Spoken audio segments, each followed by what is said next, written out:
News 24 Madhya Pradesh Chhattisgarh के खास कार्यक्रम क्या हाल है में आप सभी का बहुत बहुत स्वागत है। मैं कर्ण मिश्रा।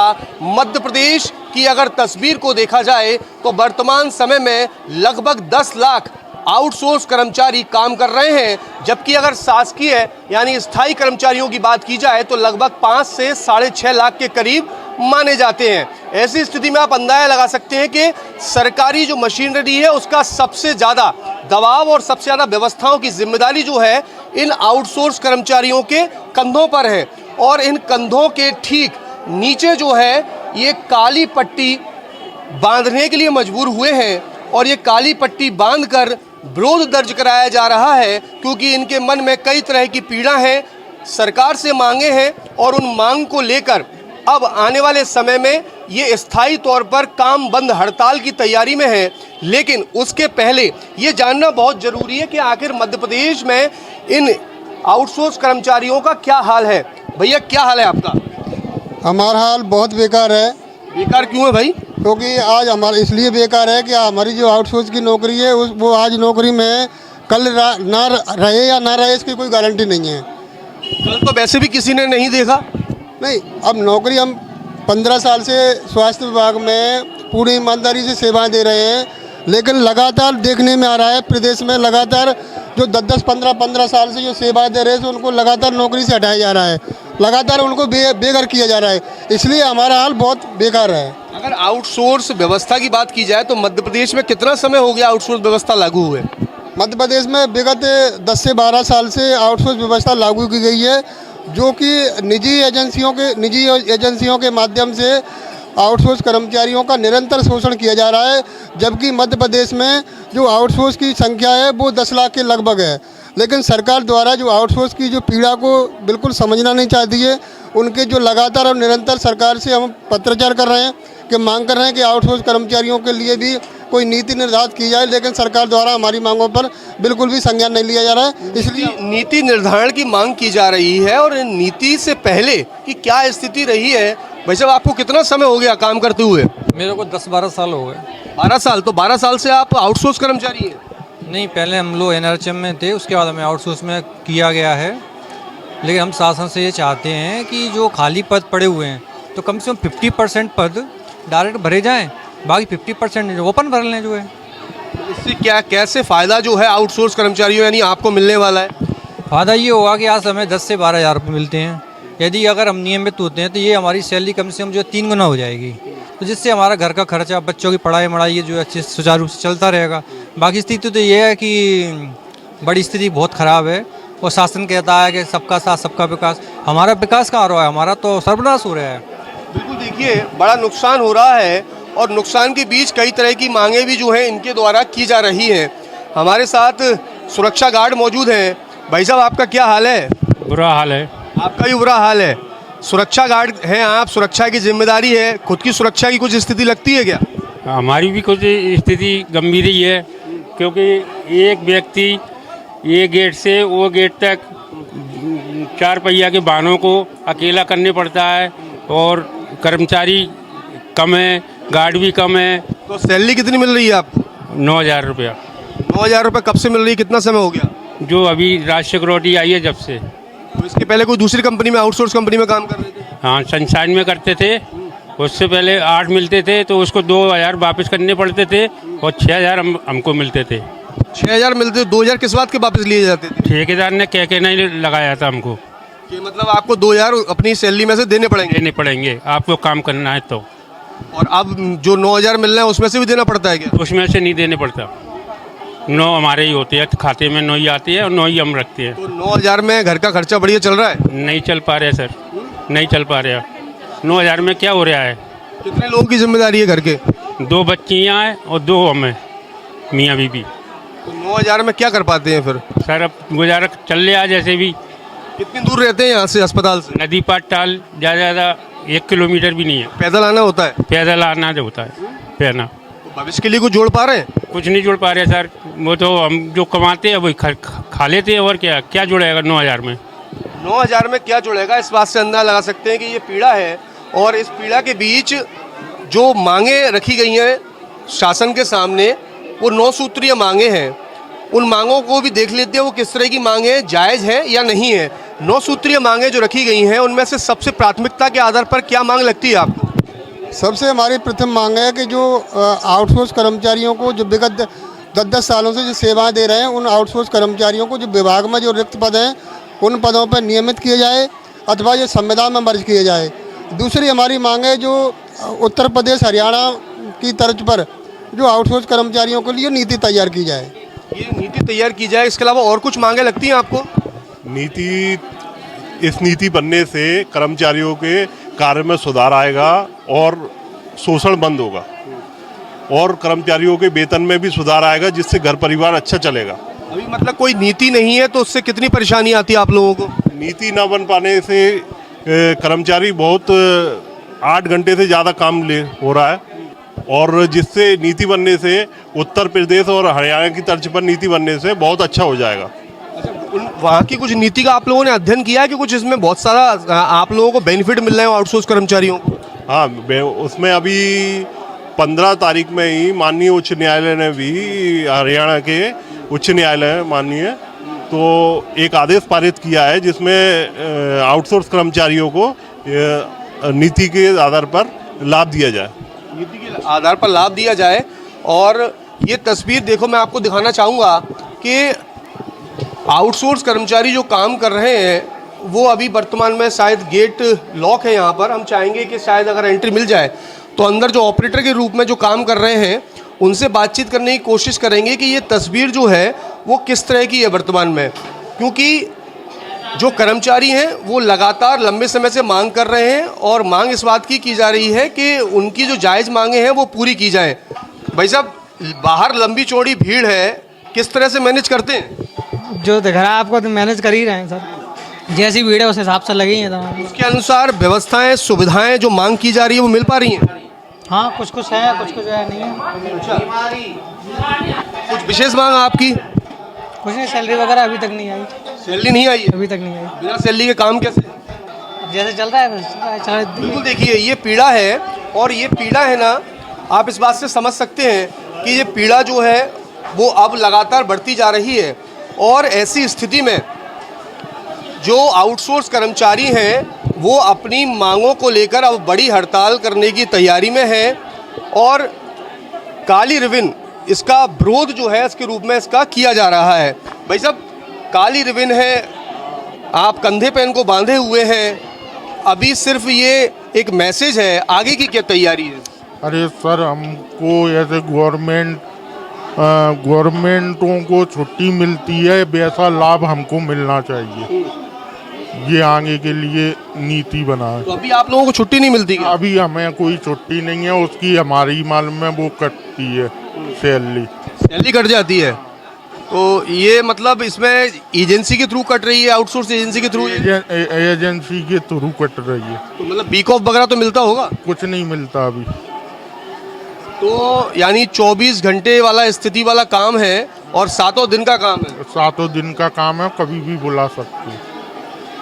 अच्छा, मन में कभी ये डर रहता है कि कभी भी हटाया जा सकता है, और कुछ मांग आपके मन में हो जो शासन आज सुन रहा है हमारे इस कार्यक्रम के जरिए? हाँ, मैं ये कहना चाहूँगा कि हम लोग 10-12 साल से मैं लगा हुआ हूँ, और अभी तक कोई मतलब ना तनख्वाह बढ़ रही है ना कुछ है। मतलब 12 साल से हम सेवाएं दे रहे हैं शासन को। 12 साल से? 12 साल से शासन को हम पूरी सेवाएं दे रहे हैं। क्या काम करते हैं आप? जी, मैं सपोर्ट स्टाफ का काम करता हूँ। क्या क्या जिम्मेदारियाँ हैं आपकी? जी, मैं पर्चा बनाना, लाइन लगवाना, मतलब जो भी उन लोगों को सुविधा, सपोर्ट, पूरा फुल सपोर्ट करते हैं हम। हर चीज़ मतलब उनको करवाते हैं, पूरा काम कर रहे हैं, पूरी मेहनत कर रहे हैं, पूरा समय दे रहे हैं, फिर भी हमको ना तो समान कार्य है ना समान वेतन है, कुछ मतलब कुछ सुविधा ही नहीं है। हम ये चाहते हैं कि शासन कुछ ना कुछ करे, और अब वेतन भी हमको पूरा ऊपर शासन से जितना भी आता है यहाँ कट पिट के ठेकेदारों के थ्रू कट पिट के हमको मिलता है। तो कितना अंतर पड़ जाता है वहाँ के भेजे हुए अमाउंट में और आपको मिलने वाले अमाउंट में? ये करीब 7-8 हज़ार रुपये का अंतर तो करीब पड़ता है हमको, मिलते ही है 10-11 हज़ार रुपये ये करीब ऐसे मिलते हैं। शासन जो परमानेंट वाला कर्मचारी को तो काफ़ी वेतन मिलता है, 30,000 रुपये करीब हमको क्या मिल रहा है, जबकि काम बराबरी का किया यहाँ पर रखा है, ड्यूटी बराबर की करना पड़ती है। ज़्यादा भी करने पड़ जाते होंगे कई बार? हाँ, वो तो इमरजेंसी बुला लें, अगर नहीं जाना तो नहीं जाना, करना ही पड़ेगा। और नहीं आए तो वेतन कटेगा, जैसे भाई साहब बता रहे हैं। तो वो तो वेतन कटेगा, वो तो सीधी सीधी बात है। इसके अलावा और कई पीड़ा जो है वो हो सकती है मन में? 11 महीने का हमारा जो एरियर रोक दिया है वो हमें मिलना चाहिए। एरियर क्यों रोक दिया गया है आप लोगों को? हाँ, हमने तो कई बार इसका सिविल सर्जन सर से बोली, CMHO सर से बोली कई बार, लेकिन अभी तक उन्होंने कोई नहीं बोला, कुछ नहीं किया। आश्वासन दिया कि हम बोल देंगे, लेकिन अभी तक हमको ना तो एरियल आया, हमारा 11 महीने का रोक दिया उन्होंने। तो क्या लग रहा है कि अभी एक काली रिबन बांध ली है, आगे बड़े आंदोलन की तैयारी है, अब आवाज़ सुनेंगे, समझेंगे क्या? इसके लिए हम एक बार कलेक्ट्रेट में और ज्ञापन देंगे। इसके लिए कलेक्टर मैडम से निवेदन करेंगे कि हम लोगों को 11 महीने का वो PF दिया जाए। बिल्कुल, देखिए ये जो स्थिति लग रही है, मांगे बहुत सारी हैं। आपको क्या लगता है कि आपके लिए सबसे ज़्यादा प्राथमिकता के आधार पर कौन सी मांग लगती है? सर जैसे यूपी में किया गया है सब लोगों को एक तरीके से, वहाँ तो लागू कर दिया है, लेकिन यहाँ MP में भी लागू करना चाहिए हम लोगों को। आज 12 साल हो चुके मुझे भी यहाँ पे RKS में, रोई कल्याण समिति के इलेक्ट्रीशियन और जिला अस्पताल का अकेला मैं ही देख रहा हूँ यहाँ पे, है ना। मुझे 24 घंटे चाहे बुलाया जाता है यहाँ पे लाइट के जाने के बाद, है ना। उसके बाद भी हम लोगों का क्या हो रहा है, शोषण ही हो रहा है। 12 साल गवर्नमेंट को सोचना चाहिए कि हम लोगों के लिए कुछ करना चाहिए। तो आप अकेले हैं इस अस्पताल की पूरी व्यवस्था देखने के लिए? यस सर, इलेक्ट्रीशियन मैं अकेला हूँ यहाँ पे। तो लोड तो बहुत ज़्यादा रहता होगा? पूरा लोड मेरे पे रहता है लाइट का। यहाँ पे रात में 12 बजे लाइट जाए तो 12 बजे मुझे आना पड़ता है यहाँ पे लाइट चालू करने के लिए, है ना। उसके बाद भी हम लोगों को आउटसोर्स में डाल दिया गया है। तो पहले आप काय में थे? पहले रोई कल्याण समिति में थे हम लोग, इलेक्ट्रीशियन पोस्ट, लेकिन अब आउटसोर्स में कर दिया गया है। भविष्य को लेकर कुछ चिंता लगती है क्या? लगती है सर, अंधकार में भविष्य चला गया है। उजागर होना चाहिए, उजागर तो हुआ नहीं है, अंधकार में कर दिया गवर्नमेंट ने हमको। अब तो यहाँ एक उज्जवल भविष्य लेके आए थे कि आगे कुछ होगा हमारे साथ, आगे कुछ होगा ये उम्मीद थी, और उस उम्मीद के बीच उनका कहना है कि भविष्य जो है अंधकार में लग रहा है। आपको क्या लग रहा है? जी, आउटसोर्स हम कर्मचारी हैं, हमारा भविष्य वाकई में अंधकार में है। हमको जो चीज़ होती है वो चीज़ मिलती नहीं है, और जो हमारी सैलरी है वो हमको 10,500 रुपये सैलरी मिलती है आउटसोर्स कर्मचारी को। उसमें हम अपना जीवन यापन कैसे करें, और हम क्या खाएं, वो क्या अपने घर वालों को खिलाएं, क्या अपने बच्चों को खिलाएं, क्या अपनी ज़रूरतों को कैसा पूरा करें। जीवन को लेके बात हो रही है, तो इंश्योरेंस वगैरह आप लोगों का है? सर हमारा इंश्योरेंस कुछ नहीं है। जो हमारा काटते हैं PF होता है वो हमारे को 1500 रुपये 1600 रुपये PF काटते हैं, और बकाया हमको 10,500 रुपये सैलरी देते हैं। जो अभी तक मुझे जानकारी मिली है कि जो 9 सूत्रीय मांगें की गई हैं उसमें इंश्योरेंस कराने की भी इसमें मांग की गई है सरकार की ओर से। तो ऐसी स्थिति में इंश्योरेंस के अलावा और कुछ लगता है क्या आपको कि ये ज़रूरी है? नहीं, ये बहुत ज़रूरी है स्वास्थ्य बीमा, क्योंकि अगर इतनी कम सैलरी है तो इसमें हम कैसे करेंगे। अगर हमारे घर में या हमारे परिवार में कोई बीमार पड़ जाता है तो 10,000 की सैलरी में कैसे हम घर चलाएंगे। अगर हमारा सारा पैसा बीमारी में ही लग जाएगा, क्योंकि इस समय महंगाई की मार इतनी है, और आप किसी भी हॉस्पिटल में चले जाइए उधर 10-5 हज़ार का बिल तो तुरंत बन जाता है। तो इतनी महंगाई में तो ये चीज़ पॉसिबल ही नहीं है। तो आप लोगों की कुछ कैटेगरी भी डिवाइड है कि आउटसोर्स की अगर कैटेगरी अगर समझें कि न्यूनतम वेतन इतना मिल रहा है, अगर थोड़ी बड़ी जिम्मेदारी मिली है तो मैक्सिमम कितना वेतन मिलता है? मैक्सिमम 21,000 वेतन तो होना ही चाहिए। इससे कम में कैसे होगा? कम से कम मतलब 20,000 तो होना ही चाहिए वेतन, 21-20,000। उसके अलावा तो ये जो मांगे हैं हमारी, ये पूर्ण रूप से हमें लगता है कि सही हैं, और अगर ये मांगे पूरी होती हैं तो इससे हमें बहुत राहत मिलेगी। ये मांग आप कर रहे हैं, कितने समय से ये मांग रखी जा रही है? स्थानीय लेवल पर, प्रदेश लेवल पर, सरकारी अधिकारियों से कब कब आपके द्वारा ये मांगें रखी गई हैं, और क्या कुछ आश्वासन अभी तक मिला है क्या? अभी तक मांगें तो बहुत समय से रखी जा रही हैं, लेकिन अभी तक हमें सिर्फ आश्वासन ही मिल रहा है। आश्वासन भी नहीं मिलता है एक तरह से, मतलब कह सकते हैं बस उतने ही पैसे में काम कराया जा रहा है, वही सैलरी, और शोषण है एक तरह से पूरा। 10-10 घंटे भी काम कराते हैं, कभी कभी अगर कोई नहीं आता है, एब्सेंट रहता है तो करना पड़ता है उसकी जगह पे। और मोस्टली एब्सेंट वाली स्थिति तो साथ ही आउटसोर्स कर्मचारी की होती होगी, और ऐसे में बताया गया कि जब वो एब्सेंट हो जाता है तो उसकी सैलरी कट हो जाती है। दूसरा, आपको ओवर टाइम कराया जाता है तो ओवर टाइम का कोई आपको मिल नहीं रहा है अलग से अतिरिक्त चार्ज। तो आपके साथी भाई आउटसोर्स कर्मचारी ही ऑफ लिए हैं या उनका भी वेतनमान कट रहा है, वेतन कट रहा है, और आपका जो है ओवर चार्ज जो मिलना चाहिए आपको वो भी नहीं मिल रहा। वो भी नहीं मिल रहा है, बिल्कुल। ये बहुत बड़ा अंतर है। अगर है ना, जैसे मुझे भी है ना कभी छुट्टी की ज़रूरत पड़ जाए तो छुट्टी मिलना मुश्किल है। मुझे ये सोचना पड़ता है कि अगर मैं 10,000 में छुट्टी ले लूँगा तो मुझे क्या मिलेगा, मेरा वेतन कट जाएगा तो वो मैं कैसे खर्चा चलाऊँगा उसमें। दर्द है, और इन दर्द के बीच अभी तक किस तरह की मांगें उठाई जाती रही हैं और आगामी क्या तैयारी बना ली है अगर मांगें पूरी नहीं होती हैं तो? विधानसभा 2023 के समय प्रदेश सरकार के माननीय मुख्यमंत्री, पूर्व मुख्यमंत्री माननीय शिवराज सिंह चौहान जी से जब हमने अपना दर्द बताया गया था तो उनके द्वारा स्पष्ट किया गया था कि आपकी जो मांगे हैं वो जायज़ हैं, लेकिन आपकी मांगों को विधानसभा चुनाव से पहले पूरी करेंगे। लेकिन हमारी जो महापंचायत बुलाई गई माननीय पूर्व मुख्यमंत्री द्वारा, तो उस समय भी हमारी मांगों की बलि चढ़ा दी गई। वहाँ पर भी संविदा कर्मचारियों की मांगों को मान लिया गया और आउटसोर्स कर्मचारियों की मांगों को छोड़ दिया गया। जब से ही हम लगातार निरंतर सरकार से बातचीत करने पत्रों के माध्यम से, धरना प्रदर्शन के माध्यम से समय समय पर सरकार को जगाने का काम कर रहे हैं कि हमारी पीड़ा को सुने। लेकिन सरकार द्वारा प्रदेश के उप मुख्यमंत्री राजेंद्र शुक्ला जी से जब हमने कई बार मुलाकात करी, ज्ञापन दिए, तो उनके द्वारा यही कहा जाता है कि आप लोगों के लिए हम बहुत कुछ अच्छा करने जा रहे हैं, लेकिन नीति बनाने की प्लानिंग की जा रही है। ये हमारे साथ आप देख रहे हैं कि हॉस्पिटल में स्वास्थ्य सुविधा का लाभ लेने के लिए कुछ लोग यहाँ पर पहुँचे हुए हैं। भाई साहब, आपसे मेरा सवाल है, अभी ये आउटसोर्स कर्मचारी हैं, इनका काम जो है वो सरकारी स्थायी कर्मचारियों के तौर पे भी उनसे लिया जा रहा है, बराबरी का समय अतिरिक्त लिया जा रहा है। चूँकि आप मध्य प्रदेश के नागरिक हैं, आपको क्या लगता है कि कुछ अंतर है इन दोनों की व्यवस्थाओं के बीच में और इनका शोषण है क्या? बिल्कुल सर, शोषण है। आउटसोर्स कर्मचारी जो प्राइवेट में है उनका कोई मोर नहीं है सर। हाँ, बिल्कुल शोषण हो रहा है सर। अच्छा, ये लगता है आपको भी? बिल्कुल सर, बिल्कुल। आपका क्या मानना है भैया?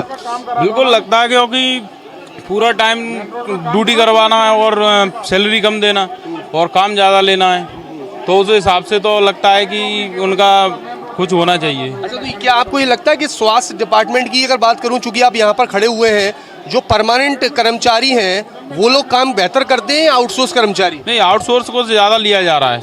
हाँ, वो सारा काम तो वो ही करते हैं, मेन काम तो है उनका, तो है ही। मैं अंदर गया था तो जो ऑपरेटर बैठे हैं वो भी सभी आउटसोर्स हैं जो आपका पर्चा तैयार कर रहे हैं? आउटसोर्स से ही है सब। हाँ, डॉक्टर हैं जो उनके परमानेंट वाले तो सब आउटसोर्स ही चल रहे हैं। तो आप क्या कहना चाहेंगे इनकी मांगों को लेकर? मांगों को उनकी जायज़ मांग है, मांगे उनकी पूरी करी जाए। वैसे देखो, सही तो बात यही है। काम ज़्यादा करते हैं, काम ज़्यादा करते हैं, उस हिसाब से उनको मिलता नहीं, उनका शोषण हो रहा है सर। तो कभी ऐसा लगता है कि आपको, चूंकि जैसे अभी मैं अंदर चर्चा कर रहा था और वो बोले कि सैलरी अभी तक आई नहीं है, बाहर लंबी लंबी कतारें हैं और हर व्यक्ति कह रहा है कि पर्चा जल्दी बनाओ, हमारा गुस्सा आ जाता है, तो आपको लगता है कि यार कई बार जो मिसबिहेव की सूचनाएं मिलती हैं कि मिसबिहेव करते हैं कर्मचारी, इसके पीछे ये रीजन ही माना जा सकता है चिड़चिड़ापन आना, सैलरी नहीं आई और परेशान भी है, जिम्मेदारी भी है? बिल्कुल सर, सैलरी की सबको ज़रूरत होती है, उसी के लिए तो सर कार्य करते हैं, और टाइम से अगर सैलरी नहीं आती तो सबको परेशानियां होती हैं। सैलरी टाइम से मिलना चाहिए सर। देखिए, टाइम से मिलना चाहिए। भाई साहब, अभी जो हम चर्चा कर रहे हैं वो आम पब्लिक है, वो भी आप लोगों के सपोर्ट में है। वो कह रही है, क्या कहते हैं कि आपकी जो जायज़ मांगे हैं वो पूरी होनी चाहिए। कभी ऐसा वाकया हुआ है कि आप लोग काम कर रहे हैं और पब्लिक ने नाराजगी जाहिर करी हो कि आप लोग तो काम करते ही नहीं है? नहीं, ऐसा कभी नहीं हुआ। पब्लिकों के लिए तो हम माल में और माल में रोक के माल में सेवा देती हैं उनके लिए। मतलब आप तो अतिरिक्त काम करने का प्रयास करते हैं? हाँ, प्रयास करती हैं, पब्लिक परेशान नहीं हो, पब्लिक परेशान ना हो, इसके लिए अतिरिक्त काम करना पड़े तो उसके लिए भी आप लोग तैयार हैं। मैं ये चाहूँगा आपसे जानना, चूँकि आप महिला शक्ति हैं, आउटसोर्स में महिलाओं की संख्या काफ़ी है, वो भी अब जिम्मेदारी बराबरी से देख रही हैं, तो ऐसी स्थिति में महिलाओं को क्या कुछ अतिरिक्त परेशानियों को भी सामना करना पड़ता है? हाँ, उनको ज़रूरत पड़ने पर छुट्टी नहीं मिलती। महिलाओं की और भी कारण रहते हैं बहुत सारे, उसमें उनको छुट्टियाँ नहीं मिलती और काम तो आउटसोर्स कर्मचारियों से ही ज़्यादा ले रहे हैं, वेतन नहीं दे रहे समान, और सबसे ज़्यादा शोषण हो रहा है उनका, समान अधिकार नहीं है किसी चीज़ में। मतलब आप क्या अपने अधिकारों को लेकर ये एक ही जगह पर अगर ये देखती हैं कि स्थायी कर्मचारियों के साथ अलग व्यवहार हो रहा है, आउटसोर्स कर्मचारियों के साथ अलग व्यवहार हो रहा है? अलग व्यवहार है दोनों के साथ, आउटसोर्स कर्मचारियों के साथ अलग है और परमानेंट उनके साथ अलग है। जबकि काम तो आप एक ही जैसे ही कर रहे हैं। उनसे ज़्यादा काम कर रहे हैं आउटसोर्स कर्मचारी, उनसे ज़्यादा काम कर रहे हैं। अगर मैं स्वास्थ्य विभाग की ही बात करूं तो ऐसी कौन कौन सी जिम्मेदारियां हैं जिनको आउटसोर्स अपने कंधों पर लेकर निभा रहा है? किस डिपार्टमेंट में किस किस तरह का काम? सारे डिपार्टमेंट में मौजूद हैं आउटसोर्स कर्मचारी और सबसे ज़्यादा काम वही कर रहे हैं, उनका ही शोषण कर रहे हैं। अधिकारी भी उनको पता है, उनसे ही ज़्यादा काम करवाते हैं, उनको धमकी देते हैं नौकरी से हटा देंगे, तनख्वाह काट देंगे। अच्छा, मन में डर बना रहता है कि आज ऑफिस जा रहे हैं, अगर हमने अधिकारी जो स्थायी कर्मचारी है उसकी बात नहीं मानी तो शायद शिकायत कर दी जाएगी और हमको हटा दिया जाएगा। तो मतलब ऐसा कोई नियम नहीं है कि आपकी सुनवाई की स्थिति बने? नहीं, उनको हर रोज़ ये डर रहता है कि हम लेट पहुंचेंगे, ये काम नहीं किया, आज ये पट्टी बांध रहे हैं। बहुत से वो स्टाफ इसी कारण से नहीं बांध रहा, पूछ रहा हमसे कि क्यों बांध रहे हैं, हमारी नौकरी तो नहीं हटाई जाएगी इससे। उनको नौकरी का तो बहुत डर, धमकाते हैं। हमारे जो सीनियर है वो भी खुद वो देते हैं कि नौकरी मतलब ये ब्लैक रिबन जो विरोध के रूप में बांधी है, आप लोग हालांकि काम कर रहे हैं, बांध के काम कर रहे हैं हम लोग। हाँ, उसके बाद भी मन में डर है? डर है, सबके मन में डर है कि हटा नहीं दे, हम लोग ये बांध रहे हैं इसके लिए। क्या मांग करते हैं आज हमारे इस खास कार्यक्रम के जरिए आप शासन से? हमें ये मांग कर रहे हैं कि हमारा जो वेतन है, हमारा हक का जो हमें सरकार दे रही है वो पूरा वेतन दिया जाए और छुट्टी नहीं मिलती हमें छुट्टी दी जाए। चूंकि चरणबद्ध आंदोलन की शुरुआत हुई है आप लोगों की, आपने ज्ञापन भी सौंपे हैं, अब ब्लैक रिबन जो है वो बांध ली गई है। आने वाले दिनों में भोपाल में बड़ा प्रदर्शन की भी तैयारी आप लोग कर रहे हैं। समय लगातार गुजर रहा है, मांगे लगातार रखी जा रही हैं, फाइनली उम्मीद क्या है? अब उम्मीद यही है कि सरकार से हम मांग कर रहे हैं कि पहले हमने ज्ञापन दिए, कलेक्टर महोदय के द्वारा ज्ञापन दिए, फिर अपने मुख्य चिकित्सा एवं स्वास्थ्य अधिकारी के माध्यम से प्रमुख सचिव को ज्ञापन दिए। आज से 3 दिन तक काली पट्टी बांध के सरकार को जगाने का काम करेंगे। सरकार हमारी पीड़ा को समझे, हमसे संवाद कर रहे हैं सरकार। आपको उम्मीद भी है? और उम्मीद ना के बराबर है। अगर सरकार नहीं सुनती है तो 2 दिन तक राजधानी भोपाल में विधानसभा सत्र के दौरान सड़कों पर प्रदर्शन करेंगे और सड़कों पर हाथ में कटोरा लेके भीख भी मांग सकते हैं। अगर फिर भी सरकार नहीं सुनेगी तो निश्चित ही मध्य प्रदेश में लाखों कर्मचारी हड़ताल पर जाने की पूरी तैयारी है, जिसकी जिम्मेदारी शासन प्रशासन की होगी, क्योंकि हमारा भविष्य, आधा भविष्य गुजर चुका है। आज दूसरी नौकरी के लायक भी नहीं बचे हम, क्योंकि कितना समय हो गया आपको? लगभग 15 से 20 सालों से लगभग सभी कर्मचारी सेवाएं दे रहे हैं, लेकिन सरकार द्वारा उनकी मांगों को लगातार दरकिनार करते हुए निजी आउटसोर्स कंपनियों को उनको लाभ पहुंचा रही है। ये भी मांग की जा रही थी कि ये आउटसोर्स जो कंपनियां एजेंसियां हैं उनको खत्म किया जाए और डायरेक्ट सरकार भुगतान करे, भले ही आउटसोर्स में रखे। जी, हमारी ये मांग प्रमुखता से है कि जो सरकार, आप देखिए कितना बड़ा अंतर है कि जो आउटसोर्स कर्मचारियों के लिए जो बजट है तो वो बजट 21,000 रुपये दिया जा रहा है आज की तारीख में। जो आउटसोर्स 21,000 रुपये और 22,000 रुपये बजट दिया जा रहा है, लेकिन कर्मचारियों को कितना मिल रहा है? 10,000 रुपये। 10,000 रुपये कौन खा रहा है? कंपनियां खा रही हैं और अधिकारी खा रहे हैं कमीशन खोरी में, क्योंकि 10% कंपनी को सर्विस चार्ज दिया जा रहा है, 18% GST दी जा रही है सरकार द्वारा, और ESI के लिए अलग से पैसा दिया जा रहा है, सर्विस चार्ज। इसके नाम से कर्मचारियों के नाम से दूना पैसा कंपनी को दिया जा रहा है सरकार द्वारा। मतलब जो सरकार की मंशा भी है कि चलिए 21,000 रुपये कम से कम मिलना चाहिए, सरकार वो पैसा भेज भी रही है, लेकिन बीच में जो है वो पैसा गायब हो रहा है। नहीं, सरकार की मंशा ठीक नहीं है। अगर सरकार की मंशा ठीक होती तो बिचौलियों को ना देते हुए डायरेक्ट एम्प्लॉय को तनख्वाह दे तो उनको पूरा हक अधिकार मिले। इसलिए टोटल 9 सूत्रीय मांग जो है अब आपने सामने रख दी। 9 सूत्री मांगे हैं, हमारी जायज़ मांगे हैं, उनको सरकार गंभीरता से ले और हमारी मांगों पर निश्चित ही गंभीरता लेगी तो बिल्कुल ही सरकार को समझ में आएगा। बिल्कुल, देखिए ये 9 सूत्रीय मांगे हैं और मन में बहुत ज़्यादा पीड़ा है, और ये पीड़ा जिस तरह से बताई गई है कि हमारी 9 सूत्रीय मांगे जो हैं वो जायज़ हैं, और उम्मीद कर रहे हैं कि शायद इन मांगों पर सरकार ध्यान देगी। जिस तरह की नीति उत्तर प्रदेश और हरियाणा को भी बताई जा रही है, वो नीति मध्य प्रदेश में भी तैयार की जाएगी तो शायद इन आउटसोर्स कर्मचारियों का भविष्य जरूर संवरेगा। फिलहाल मुझे दीजिए इजाज़त, देखते रहिए न्यूज़ 24 मध्य प्रदेश छत्तीसगढ़।